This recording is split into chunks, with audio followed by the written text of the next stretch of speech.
Id-diplomazija ta' Malta fl-Indja fejn id-deputat Prim Ministru u Ministru għall-Affarijiet Barranin u t-Turizmu Ian Borch iltaqa' mal-Prim Ministru Indjan Narendra Modi waqt il-konferenza Raisina Dialogue 2026 fi New Delhi li titlaqqa' kull sena fl-Indja. Id-deputat Prim Ministru Borch iltaqa' wkoll mal-Ministru għall-Affarijiet Barranin Indjan Subramanyam Jaishankar. Din kienet l-ewwel darba li Malta ħadet sem f'din il-laqgħa internazzjonali fil-livell ministerjali. Raisina Dialogue titratta temi ġeopolitiċi u ġeoekonomiċi. Tlaqgħu wkoll flimkien mexxejja politiċi, esperti minn industriji differenti, akademiċi u personalitajiet oħra prominenti minn madwar id-dinja.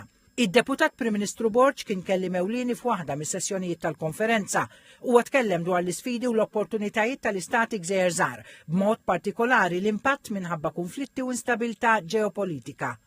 Dwar is-sitwazzjoni fil-Golf qal li għal Malta tfixkil fl-importazzjoni tal-enerġija u tal-ikel mhumiex riski astratti, sostna iżda li l-Gvern se jibqa' fukat jilqa' l-impatt internazzjonali anke f'kuntest li pajjiżna għandu suq żgħir. Il-messaġġ ta' Malta huwa wieħed sempliċi.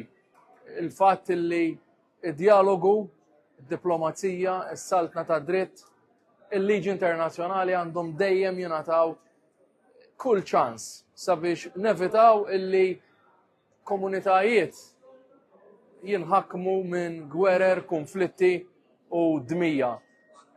Rajna kif anke pajjiżi illi saħansitra ma attakkawx raw ritaljazzjoni xejn pjaċevoli min-naħa tal-Iran. U allura solidarjetà ma' sħabna l-pajjiżi tal-Golf fejn bħalissa wkoll għaddejjin bil-ħidma sabiex niżguraw li kull Malti u Maltija ikunu sikuri u dawk illi anke jixtiequ jirritornaw il-Gvern qed jipprovdi dak l-appoġġ.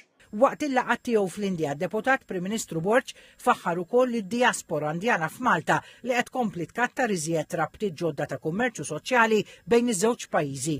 Investituri Indjani għandhom madwar 114 negozju mifruxa f'diversi setturi fil-Gżejjer Maltin, fosthom investimenti kbar fil-farmaceutika u fil-bioteknoloġija.